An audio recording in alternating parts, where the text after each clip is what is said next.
कल हमने प्रस्तावना के बारे में चर्चा की थी और प्रस्तावना के कुछ भाग हमने देखे थे। कल हमने अपना प्रेमबल में शुरू में जहाँ से बात की थी, हमने कहा था कि संविधान निर्माण के लिए एक संविधान सभा बनी थी। संविधान सभा की पहली बैठक 9 दिसंबर 1946 को हुई और इस दिन संविधान सभा के अस्थायी अध्यक्ष डॉक्टर सत्यानंद सिन्हा चुनी गई। संविधान सभा की दूसरी बैठक 11 दिसंबर 1946 को हुई और इस दिन संविधान सभा के स्थायी अध्यक्ष डॉक्टर राजेंद्र प्रसाद को चुना गया। तीसरी बैठक 13 दिसंबर 1946 को हुई और इस दिन पंडित जवाहरलाल नेहरू ने संविधान की प्रस्तावना संविधान सभा के अंदर रखी। ये हमने शुरू की थी। हमने ये भी देखा था कि संविधान की जो प्रस्तावना है, उस प्रस्तावना की संकल्पना हमने अमेरिका से ली है, जबकि इसका प्रारूप और भाषा जो थी वो ऑस्ट्रेलिया के संविधान से प्रभावित है, वहाँ से हमने अधिग्रहण की है। आगे हमने देखा था कि संविधान की प्रस्तावना, हमारी प्रस्तावना की जो पहली लाइन थी, हम भारत के लोग, ये अमेरिका के संविधान की प्रस्तावना से प्रभावित है, हम भारत के लोग।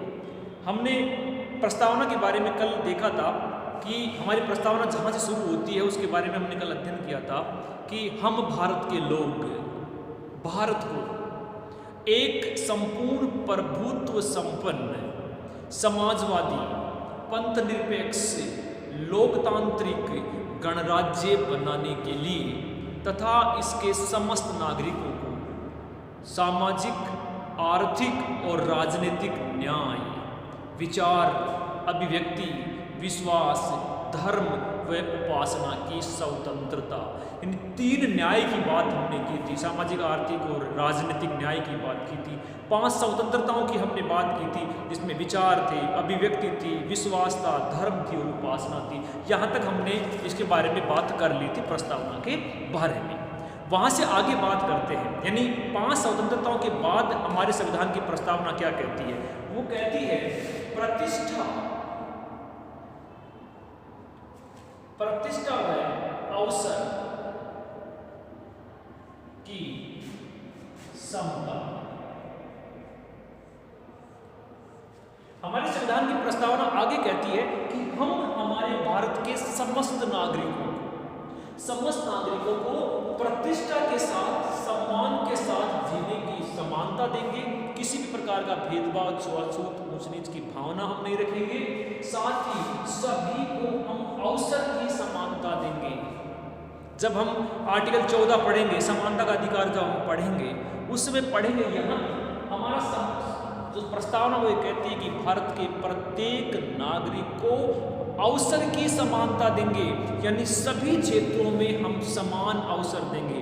हम ये नहीं कह रहे कि सभी को सरकारी नौकरी देंगे, हम ये भी नहीं कह रहे कि हम सभी को रोजगार देंगे, लेकिन हम ये कह रहे हैं कि भारत के समस्त नागरिकों को भारत और राज्य सरकारों के अधीन जितने भी सरकारी सेवाएं, जितने भी रोजगार हैं, उन सब में हम अवसर देंगे, आपको मौका देंगे। आप में योग्यता है, आप में क्षमता है, आप अवसरों का लाभ उठाइए और जो आप प्राप्त करना चाहते हैं वो प्राप्त कर लीजिए। यानी हमारा संविधान किसी भी व्यक्ति के साथ किसी भी प्रकार के भेदभाव को रोकता है। इसलिए संविधान क्या कहता है? हमारे संविधान की प्रस्तावना में हमने लिख दिया कि हम प्रत्येक व्यक्ति को अवसर और प्रतिष्ठा की समानता देंगे। तो 3 न्याय की बात हो गई, 5 स्वतंत्रताओं की बात हो गई और 5 स्वतंत्रताओं के बाद हम बात कर रहे हैं प्रतिष्ठा और अवसर की समानता की। ठीक है, समता प्राप्त करने के लिए, पूरा क्या है? प्राप्त करने के लिए प्रतिष्ठा व अवसर की समता प्राप्त करने के लिए तथा इन सब में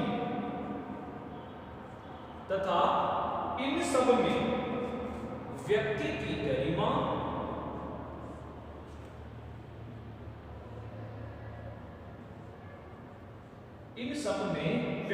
गरिमा, व राष्ट्र की एकता व अखंडता, राष्ट्र की एकता व अखंडता को सुनिश्चित करने वाली बंधुता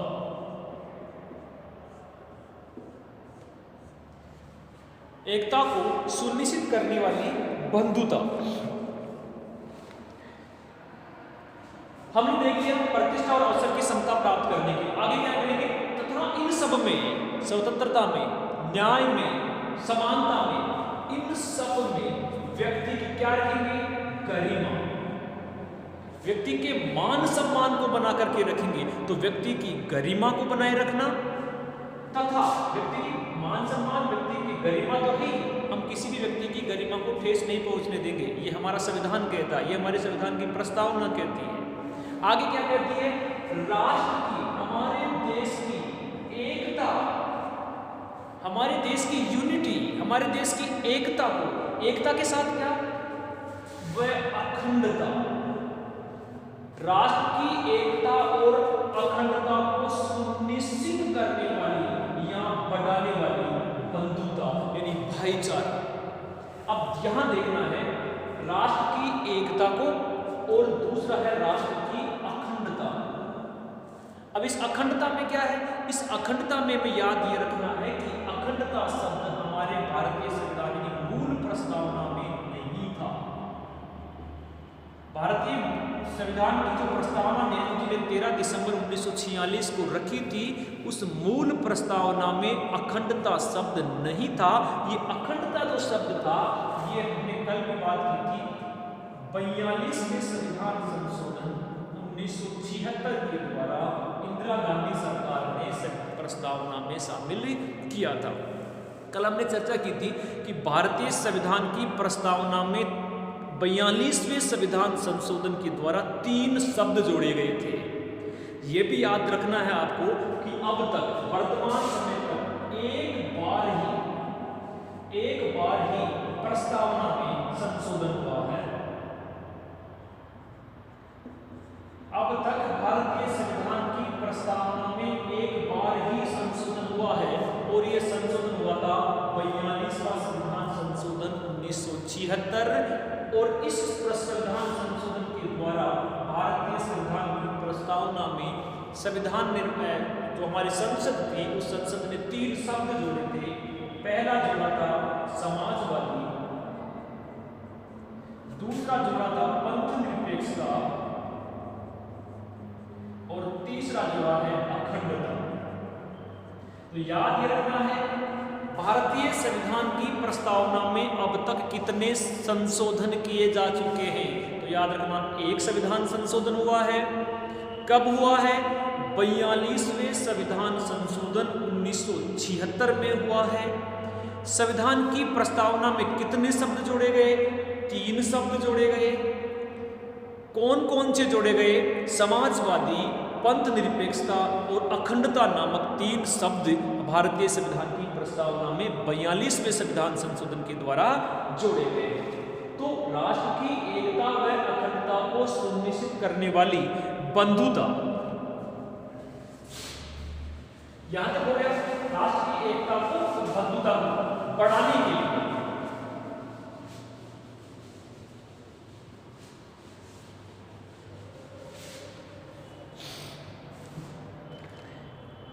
ठीक है, बंधुता को बढ़ाने के लिए आगे क्या है?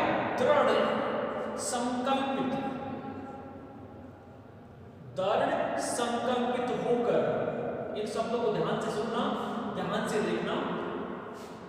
बंधुता, राष्ट्र की एकता और अखंडता को बनाए रखने वाली बंधुता को बनाए रखने के लिए दृढ़ संकल्पित होकर आज का मतलब जिस दिन ये संविधान पे लिख रहे हैं उस दिन, आज संविधान सभा में, आज का मतलब, ये आज का मतलब हम आज की बात नहीं कर रहे हैं, ये आज का मतलब हम बात कर रहे हैं जिस दिन संविधान के अंदर संविधान सभा ने प्रस्तावना को स्वीकार किया, जिस दिन हमारे संविधान को अंगीकृत किया गया, जिस दिन हमारे संविधान को संविधान सभा ने स्वीकार किया, उस दिन की बात कर रहे हैं। तो दृढ़ संकल्पित होकर इस संविधान सभा में आज,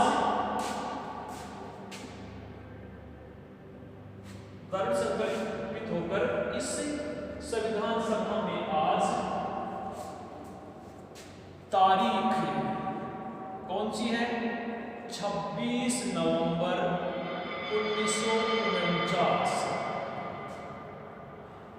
26 नवंबर 1949, ये तो हो गया अंग्रेजी वर्ष।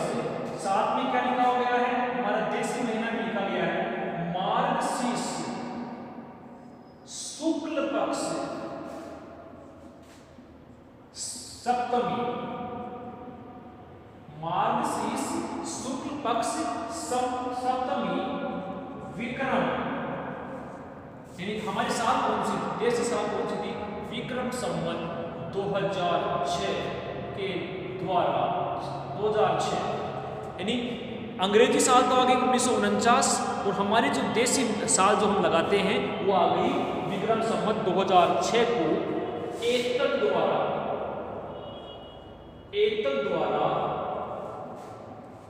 इस संविधान को तीन शब्दों को याद रखना। इस संविधान को अंगीकृत, अधिनियमित व आत्मार्पित करते हैं। अंगीकृत, अधिनियमित व आत्मार्पित करते हैं। अब देखो, 3 प्रकार की न्याय दे दी, 5 प्रकार की स्वतंत्रताएं दे दी, 2 प्रकार की समानताएं दे दी।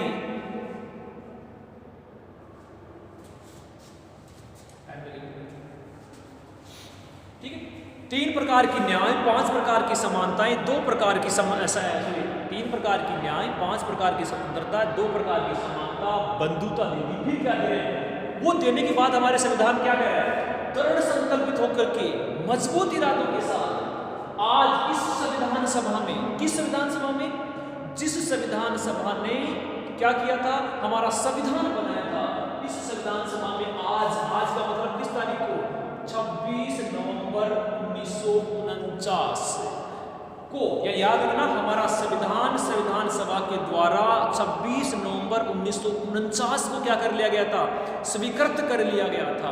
इसीलिए ये भी याद रखना, 26 नवंबर को संविधान दिवस भी बनाया जाता है। तो तारीख हो गई 26 नवंबर 1949। मार्गशीर्ष यानी माघ का महीना शुक्ल पक्ष था और तिथि थी सप्तमी। मार्गशीर्ष शुक्ल पक्ष सप्तमी और देसी महीना जो हमारा था वो था विक्रम संवत 2006 को एकक द्वारा इस संविधान को, जो संविधान हमने बना दिया, पूरी तरह से लिख करके तैयार कर दिया, इस संविधान को अंगीकृत करते हैं। अंगीकृत करने का मतलब क्या हुआ? अंगीकृत करने का मतलब होता है हम इसे स्वीकार करते हैं। हम इस संविधान को, हमारी संविधान सभा कह रही है और संविधान सभा स्वीकार नहीं कर रही है, इसे हमारी भारतीय जनता स्वीकार कर रही है। हम कहते हैं कि इस संविधान को हम क्या करते हैं? अंगीकृत करते हैं। अंगीकृत करने के साथ क्या करते हैं? अधिनियमित करते हैं, अर्थात आज से हम इसे लागू करते हैं। स्वीकार करते हैं, अंगीकृत करते हैं, अधिनियमित मतलब कानून बनाते हैं। कानून बनाने का मतलब आज से हम इसको लागू करते हैं। इसलिए याद रखना, भारतीय संविधान 26 जनवरी 1950 को लागू हुआ था, लेकिन इसके कुछ प्रावधान, इसके कुछ नियम, इसके कुछ कानून 26 नवंबर 1949 को ही लागू हो गए थे। कुल 16 अनुच्छेद ऐसे थे भारतीय संविधान के जो 26 नवंबर 1949 को ही भारतीय संविधान सभा ने लागू कर दिए थे। तो यानी आंशिक रूप से अगर लागू करने की बात करें तो आंशिक रूप से हमारा भारतीय जो संविधान था वो 26 नवंबर 1949 को ही स्वीकार कर लिया गया था। तो अंगीकृत करते हैं, अधिनियमित करते हैं और इसके साथ साथ क्या करते हैं? आत्मार्पित करते हैं। आत्मार्पित करने का मतलब क्या होता है? आत्मार्पित करने का मतलब होता है इस संविधान को स्वयं को सौंपते हैं। हम इस संविधान को अपने आप को सौंपते हैं। क्यों? क्योंकि हमने बनाया है, इसलिए सौंपेंगे किसको? अपने आप को। तो भारतीय संविधान अंगीकृत, अधिनियमित और आत्मार्पित हुआ। अंगीकृत का मतलब हमने इसे स्वीकार किया, अधिनियमित का मतलब इसे हमने लागू कर दिया 26 नवंबर से, और आत्मार्पित का मतलब हमने इसे स्वयं को सौंप दिया। इसलिए प्रश्न बने, भारतीय संविधान कब अंगीकृत, अधिनियमित और आत्मार्पित हुआ था? भारतीय संविधान कब अंगीकृत, अधिनियमित और आत्मार्पित हुआ था? तो आपका आंसर होगा 26 नवंबर 1949 को भारतीय संविधान को अंगीकृत, अधिनियमित और आत्मार्पित किया गया था। ये हमारे संविधान में पूरी तरह से लिखा गया है। तो एक बार दोबारा से पूरी प्रस्तावना बोल रहा हूं, ध्यान से सुनना। हम भारत के लोग भारत को एक संपूर्ण प्रभुत्व संपन्न, समाजवादी, पंथनिरपेक्ष, लोकतांत्रिक गणराज्य बनाने के लिए तथा इसके समस्त नागरिकों को सामाजिक, आर्थिक, राजनीतिक न्याय, विचार, अभिव्यक्ति, विश्वास, धर्म और उपासना की स्वतंत्रता, अवसर तथा प्रतिष्ठा की समता तथा इन सब में राष्ट्र की, व्यक्ति की गरिमा, राष्ट्र की एकता और अखंडता को बनाए रखने वाली बंधुता को बढ़ाने के लिए दृढ़ संकल्पित होकर आज संविधान सभा की तारीख 26 नवंबर 1949 मार्गशीर्ष शुक्ल पक्ष सप्तमी विक्रम संवत 2006 को एतद द्वारा इस संविधान को अंगीकृत, अधिनियमित और आत्मार्पित करते हैं। ये हमारे संविधान की प्रस्तावना थी।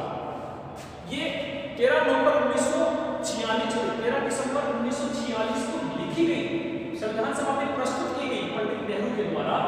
22 जनवरी 1947 को इसे संविधान सभा ने स्वीकार किया और अंतिम दिन 26 नवंबर 1949 के दिन इसे भारतीय संविधान में शामिल कर लिया गया। ये तो बात होगी। दूसरी एक बात क्या याद रखनी है, भारतीय संविधान की प्रस्तावना में अब तक मात्र और मात्र एक बार संशोधन हुआ है। 42वें संविधान संशोधन 1976 के द्वारा हुआ है। प्रस्तावना में 3 शब्द जोड़े गए हैं, समाजवादी, पंथनिरपेक्षता और अखंडता नामक शब्द जोड़े गए। ये तो हो गई बात ही।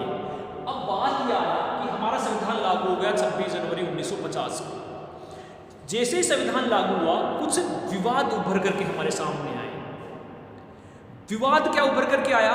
विवाद ये उभर करके आया कि प्रस्तावना, भारतीय संविधान की जो प्रस्तावना है वो वाद योग्य है या नहीं है।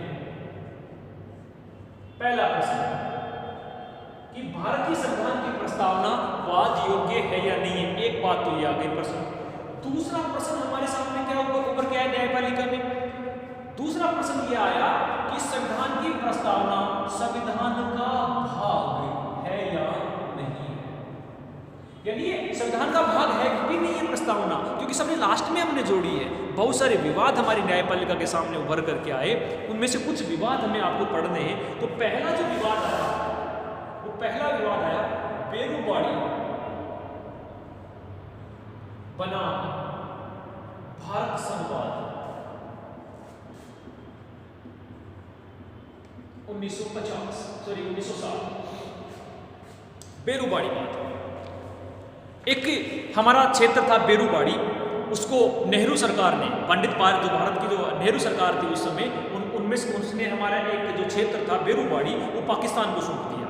यानी हमने कुछ स्थानों की अदला बदली पाकिस्तान और भारत ने कर दी, और जो अदला बदली की वो अदला बदली पंडित नेहरू ने संसद की बिना अनुमति के कर दी। इसको लेकर के सुप्रीम कोर्ट में एक मामला हुआ, बेरूबाड़ी बनाम भारत संघ मामला।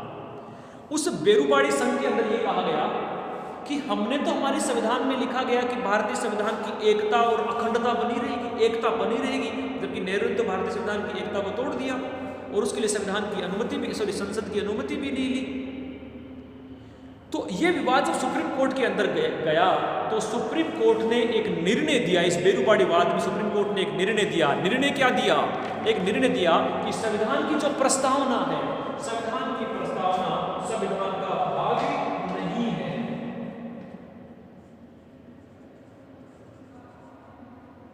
स्पष्ट कर दिया सुप्रीम कोर्ट ने। क्या स्पष्ट कर दिया? स्पष्ट ये कर दिया कि संविधान की प्रस्तावना संविधान का भाग नहीं है। अब संविधान का भाग ही नहीं है तो इसको फिर आप चैलेंज करके क्या करोगे? कोर्ट में आप चैलेंज ही नहीं कर सकते। यानी संविधान की प्रस्तावना संविधान का भाग नहीं है, ये पहली बार कहा गया बेरूबाड़ी वाद 1960 के अंदर कहा गया। लेकिन क्या कहा? लेकिन इसको एक साथ याद रखना, बेरुपाड़ी वाद में सुप्रीम कोर्ट ने बहुत सुंदर निर्णय दिया, यद्यपि संविधान की प्रस्तावना संविधान का भाग नहीं है, लेकिन ये हमारे संविधान निर्माताओं के मस्तिष्क की कुंजी है। इस शब्द को याद रखना, बहुत बार प्रश्न पूछते हैं कंपटीशन में।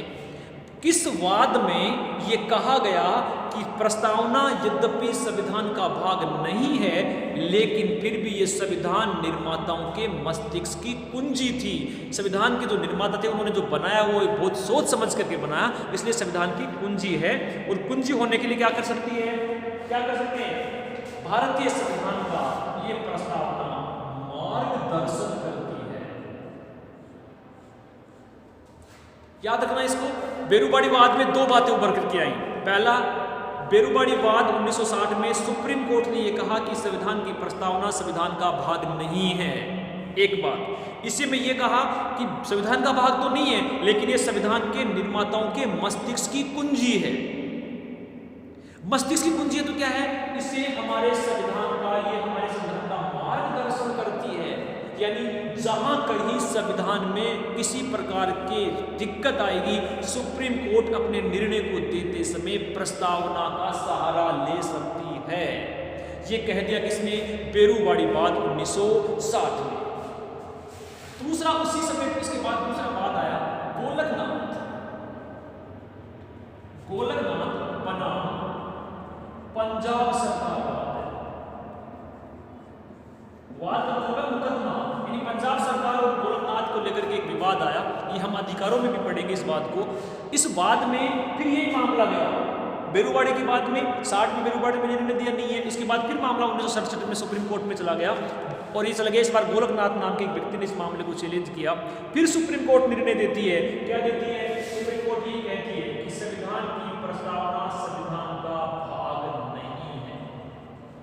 बेरुपाड़ी में भी कहते हैं कि संविधान का भाग नहीं है, तो गोलकनाथवाद में भी सुप्रीम कोर्ट ये कहती है कि संविधान की प्रस्तावना संविधान का भाग नहीं है। लेकिन एक बात याद कहती है, संविधान की प्रस्तावना संविधान की भाषा को समझने में सहायता करती है। या एक एक वाद में एक एक तो लाइन है याद रखनी है, बहुत महत्वपूर्ण सब लाइन है। बेरुपाड़ी वाद में कहते हैं कि मस्तिष्क की कुंजी है। गोलकनाथ वाद में कहते हैं कि भाग तो नहीं है, लेकिन ये संविधान की भाषा को समझने में सहायता करती है। जहां जहां हमारे सुप्रीम कोर्ट को और जहां जहां हमारी संसद को संविधान की भाषा को समझने में दिक्कत है, उस भाषा को समझने के लिए हमारी सर्वोच्च न्यायालय और हमारी संसद प्रस्तावना का सहारा ले सकती है, प्रस्तावना से अपने आप को समझा सकती है। ये यानी भाषा का सरलीकरण करने में सहायता देती है। दो वाद हो गए। इसके बाद में फिर एक तीसरा वाद और आता है जो भारतीय राजनीतिक इतिहास में महत्वपूर्ण है, और राजनीति विज्ञान पढ़ने वाले जो जितने भी छात्र हैं उनके लिए सबसे महत्वपूर्ण वाद आता है। और ये वाद आता है 1973। इसके बारे में बहुत पढ़ा है। इसने भारतीय संविधान जो है उसकी दिशा और दशा दोनों बदल दी है। एक वाद आता है, तीसरा वाद आया इस प्रस्तावना को लेकर, जिसका नाम था केशवानंद भारती बनाम केरल राज्य। और ये वाद आया 1973। केशवानंद भारती बनाम केरल राज्य के नाम से एक वाद सुप्रीम कोर्ट में मामला गया केरल सरकार की ओर से। केशवानंद एक व्यक्ति है, केशवानंद भारती वहां के मुख्यमंत्री थे, उसको लेकर के विवाद गया।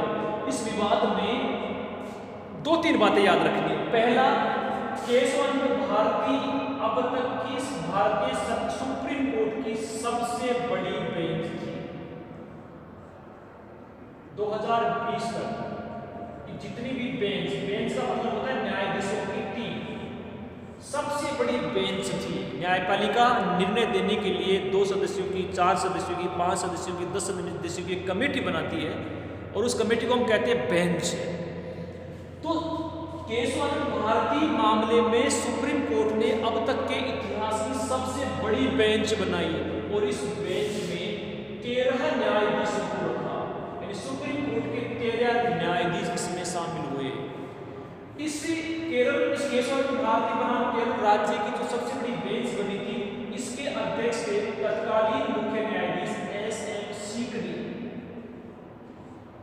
उस समय हमारे भारतीय सुप्रीम कोर्ट के मुख्य न्यायाधीश थे SM सीकरी। SM सीकरी की अध्यक्षता में 13 न्यायाधीशों की एक बेंच बनाई गई संविधान को में परिवर्तन करने को लेकर के, क्योंकि उस समय भारत में इंदिरा गांधी की सरकार थी और उस समय कार्यपालिका और न्यायपालिका यानी सरकार और सुप्रीम कोर्ट को लेकर के आपस में बहुत विवाद चल रहा था। संसद ये कह रही थी कि संविधान में संशोधन कर सकते हैं, अधिकारों में संशोधन कर सकते हैं, न्यायपालिका कह रही थी कि आप ऐसा नहीं कर सकते, आप ऐसा नहीं कर सकते। इस चीज को लेकर के कार्यपालिका और न्यायपालिका में एक जबरदस्त विवाद चला और उस विवाद का समाधान करने के लिए तत्कालीन मुख्य न्यायाधीश SM सीकरी की अध्यक्षता में 13 न्यायाधीशों की एक बेंच बनाई और उस बेंच ने बहुत सारे निर्णय दिए जो आज भी भारतीय संविधान में, भारतीय न्यायपालिका में लागू होते हैं। केशवानंद मामले में क्या कहा गया? केशवानंद मामले में ये कहा गया, यानी अब तक जितने निर्णय दिए सारे निर्णय को बदल दिया इसने। क्या कह रहा है? पहला ये कह रहा है कि संविधान की प्रस्तावना संविधान का भाग है। महत्वपूर्ण बात। बेरुबाड़ी और गोलखनाथ ये कहते हैं कि संविधान का भाग नहीं है प्रस्तावना, लेकिन पहली बार केशवानंद मामले में सुप्रीम कोर्ट ये कहती है कि नहीं, प्रस्तावना संविधान का भाग है। यानी संविधान में शामिल कर लिया किसको? प्रस्तावना को पहली बार संविधान का अंग माना केशवानंद मामले में। दूसरा क्या कहा? ये कहा कि प्रस्तावना वाद योग्य नहीं है। महत्वपूर्ण बात। पहले कहा कि संविधान का भाग तो है, प्रस्तावना को संविधान में शामिल माना जाएगा, लेकिन प्रस्तावना वाद योग्य नहीं है। अब आप कहोगे ये वाद योग्य क्या आ गया? वाद योग्य का मतलब यह है कि आप प्रस्तावना में लिखे शब्दों को आधार बना करके किसी भी मामले को कोर्ट में चुनौती नहीं दे सकते। यानी आप न्यायपालिका में इस आधार पे नहीं जा सकते कि हमारी प्रस्तावना में ऐसा लिखा गया है। आप अधिकारों को लेकर के न्यायपालिका में जा सकते हैं, आप कर्तव्य को लेकर के न्यायपालिका में नहीं जा सकते, नीति निषेध तत्वों को लेकर के नहीं जा सकते, और बाकी जो चीज़ें बहुत सारे संविधान के अनुच्छेद में लिखा है उन बातों को अगर हमारी सरकार लागू नहीं करती तो आप न्यायपालिका में जाइए। लेकिन हमारी सुप्रीम कोर्ट ये कहती है कि संविधान की प्रस्तावना में लिखे गए शब्दों को आधार बना करके आप न्यायालय में प्रस्तावना को चुनौती नहीं दे सकते कि प्रस्तावना ये कहती है इस आधार पर हमें दिया जाए। नहीं, प्रस्तावना वाद योग्य नहीं है। ठीक है, तो दो बातें आ गई। केशवानंद भारती मामले में कहा गया कि प्रस्तावना संविधान का भाग है, इसी में कहा कि प्रस्तावना वाद योग्य नहीं है। इसके बाद कौन सा आता है? एक और मामला आता है SR बम्बई बनाम भारत संघ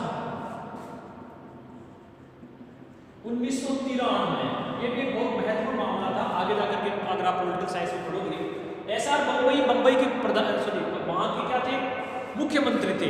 इनके मुख्यमंत्री को तत्कालीन जो प्रधानमंत्री थे नरसिम्हा राव जी, नरसिम्हा राव की सरकार ने इनको क्या कर दिया? उनके पद से बर्खास्त कर दिया बहुमत होते हुए भी। इस मामले को लेकर के SR बम्बई नाम के एक व्यक्ति ने सुप्रीम कोर्ट में चुनौती दी और इसी में प्रस्तावना को भी चुनौती दी गई। इस SR बम्बई बनाम भारत संघ मामले में क्या कहा गया? ये कहा गया कि प्रस्तावना संविधान की आधारभूत संरचना है।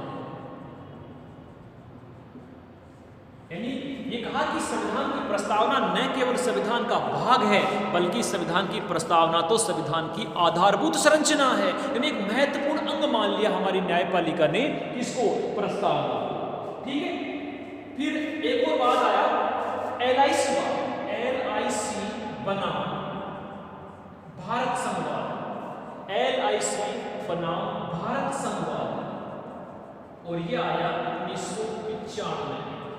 भारतीय जीवन बीमा निगम, लाइफ इंश्योरेंस कंपनी बनाम भारत संघवाद एक मामला आया और इसमें भी इसको कहा गया। इसमें क्या कहा? सुप्रीम कोर्ट ने कहा कि प्रस्तावना न केवल संविधान का भाग है, बल्कि संविधान का आंतरिक भाग है। LIC बनाम भारत संघवाद में सर्वोच्च न्यायालय निर्णय देती है कि प्रस्तावना संविधान का केवल भाग ही नहीं, बल्कि संविधान के अंदर का भाग है। यानी संविधान की प्रस्तावना संविधान के अंदर है। 5 वाद पढ़े, दोबारा रिपीट कर रहा हूं। पहला वाद आया बेरूबाड़ी बनाम भारत संघवाद 1960। सुप्रीम कोर्ट ने कहा कि प्रस्तावना संविधान का भाग नहीं है, लेकिन ये संविधान निर्माताओं के मस्तिष्क की कुंजी है, इसलिए संविधान का मार्गदर्शन प्रस्तावना करती है, लेकिन भाग नहीं है। दूसरा वाद आया गोलकनाथ बनाम पंजाब सरकार वाद। इसमें हमारा सर्वोच्च न्यायालय निर्णय देता है कि सर्वोच्च न्यायालय कहता है कि प्रस्तावना संविधान का भाग नहीं है, यानी कह दिया कि संविधान की प्रस्तावना संविधान का भाग नहीं है, गोलकनाथ में कहता है। लेकिन क्या कहती है गोलकनाथ मामले में, कहा गया कि भाग तो नहीं है, लेकिन संविधान की भाषा को समझने में क्या करती है, प्रस्तावना सहायता करती है। तीसरा आया केशवानंद बनाम भारत संघवाद 1973। अब तक के संविधान की सबसे बड़ी संवैधानिक बेंच बनी। 13 न्यायाधीश थे और इसकी अध्यक्षता तत्कालीन मुख्य न्यायाधीश SM सीकरी ने की। इसने क्या कहा, इस वाद में कहा गया कि संविधान की प्रस्तावना संविधान का भाग है। पहली बार ये कहा गया कि संविधान की प्रस्तावना संविधान का भाग है, और क्या है ये, लेकिन कहा कि वाद योग्य नहीं है, यानी आप संविधान की प्रस्तावना के आधार पर न्यायालय में चुनौती नहीं दे सकते। अगला मामला आया SR बम्बई बनाम भारत संघवाद, और इसमें कहा कि संविधान की प्रस्तावना संविधान का भाग है और ये संविधान की आधारभूत संरचना भी है। लास्ट वाद आया LIC बनाम भारत संघवाद, और इसमें सुप्रीम कोर्ट ने निर्णय दिया कि संविधान की प्रस्तावना न केवल संविधान का भाग है, बल्कि ये तो संविधान की आंतरिक भाग है, अंदर का भाग है। इस प्रकार ये 5 विवाद भी इसको लेकर के आते हैं। ठीक है, तो ये हमारे अब तक वाद आए, तो हमें ये याद रखना है कि संविधान की प्रस्तावना वाद योग्य है या नहीं है। कुछ कहते हैं कि वाद योग्य है, कुछ कहते हैं कि नहीं है, कुछ कहते हैं कि संविधान का भाग है, कुछ कहते हैं कि नहीं है। तो अब बात ये आती है, आपके दिमाग में एक प्रश्न आया होगा कि साहब जब इतने सारे वाद आ गए, तो इस संविधान की जो प्रस्तावना है उसकी वर्तमान स्थिति क्या है, यानी वर्तमान में क्या माने। आपने कितने दिन पढ़ा तो आपको भी समझ में आया होगा कि वर्तमान में प्रस्तावना की स्थिति क्या है। स्थिति का मतलब ये वाद योग्य है या नहीं है, संविधान का भाग है या नहीं है, इसमें संविधान संशोधन किया जा सकता है या नहीं किया जा सकता, इसमें परिवर्तन हो सकता है या नहीं हो सकता। तो वर्तमान स्थिति हमारी जो संविधान की प्रस्तावना है उसकी वर्तमान स्थिति क्या है। तो वर्तमान स्थिति में क्या करना है, संविधान की प्रस्तावना संविधान का न केवल भाग है, बल्कि ये संविधान का आंतरिक भाग है। पहली बात, वर्तमान समय में संविधान की प्रस्तावना संविधान का आंतरिक भाग है, इसलिए कभी प्रश्न बने संविधान की प्रस्तावना संविधान का भाग है कि नहीं है, वर्तमान में बिल्कुल है। कैसा है, आंतरिक भाग है, संविधान का अंदर का भाग है, क्योंकि सबसे पहले लिखी गई है, लेकिन जोड़ी सबसे बाद में गई है। पहली बात। दूसरा, भारतीय संविधान के अनुच्छेद 368 के अनुसार इसका संविधान संशोधन किया जा सकता है। संविधान संशोधन, यानी वर्तमान में पूछे कि क्या संविधान की प्रस्तावना का संविधान में संशोधन कर सकते हैं। संविधान में संशोधन करने की जो प्रक्रिया है वो आर्टिकल 368 में लिखी गई है। तो क्या संविधान की प्रस्तावना में संशोधन किया जा सकता है, तो आपको बताना बिल्कुल किया जा सकता है, और हमने अब तक संविधान की प्रस्तावना में एक बार संशोधन कर भी दिया है, यानी संविधान की प्रस्तावना संशोधनीय है, हम संशोधन कर सकते हैं। तीसरा क्या निकल करके आते हैं, संविधान की प्रस्तावना वाद योग्य नहीं है, जो भी हमने बताई कि हम न्यायालय में चुनौती नहीं दे सकते प्रस्तावना को लेकर के। प्रस्तावना में ऐसा लिखा है वाद योग्य हमारी प्रस्तावना नहीं है। अगला क्या है, संविधान की प्रस्तावना भारतीय संविधान का मार्गदर्शन करती है। भारतीय संविधान की प्रस्तावना भारतीय संविधान का मार्गदर्शन करती है, आंतरिक भाग है, वाद योग्य नहीं है, संविधान संशोधन किया जा सकता है, और क्या कर सकता है, और ये हमारी वर्तमान स्थिति है। तो आपसे पूछे कि भारतीय संविधान की प्रस्तावना की वर्तमान स्थिति क्या है, तो आप बताओगे संविधान का भाग है, बल्कि आंतरिक भाग भी है, 368 के अनुसार संविधान संशोधन भी किया जा सकता है, वाद योग्य नहीं है, संविधान का मार्गदर्शन करती है। ये बात होगी वर्तमान।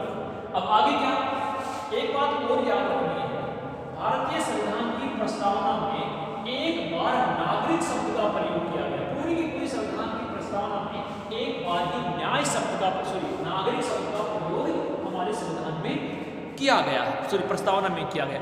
अब ये कि साहब संविधान के बारे में कुछ कथन भी हैं, कुछ विद्वानों ने इसको लेकर के कुछ टिप्पणियां भी की हैं। तो सबसे पहले संविधान एक प्रमुख कथन कौन क्या कहता है, तो सबसे पहले हमारे भारत के पहले प्रधानमंत्री पंडित जवाहरलाल नेहरू, जिन्होंने स्वयं ने ये प्रस्तावना लिखी थी और 13 दिसंबर 1946 को संविधान सभा की पहली बैठक में रखा भी था। पंडित नेहरू प्रस्तावना के बारे में क्या कहते हैं, तो पंडित नेहरू कहते हैं कि प्रस्तावना संविधान की, इनको लिख भी लेना, प्रस्तावना संविधान की आत्मा है।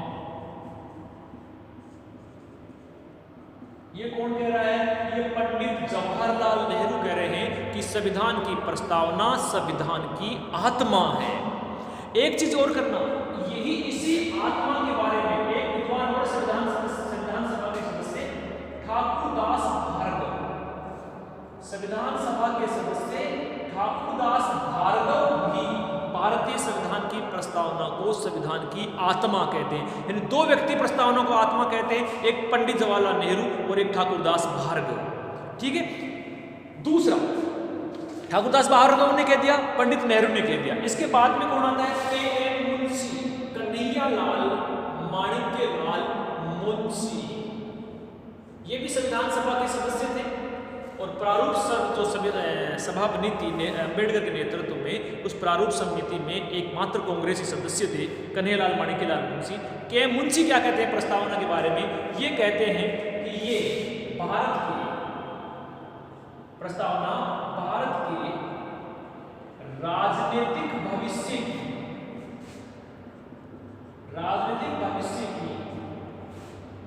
जन्म कुंडली है। प्रस्तावना भारतीय संविधान के राजनीतिक भविष्य की जन्म कुंडली है। के.एम. मुंशी कह रहे हैं प्रस्तावना को भारत के राजनीतिक भविष्य की जन्म कुंडली। नेहरू और ठाकुरदास भार्गव कह रहे हैं भारतीय संविधान की आत्मा। एक और विद्वान थे अर्नेस्ट बारकर। अर्नेस्ट बारकर क्या कहते हैं, अर्नेस्ट बारकर ये कहते हैं कि भारतीय संविधान की प्रस्तावना भारतीय संविधान का कुंजी नोट है।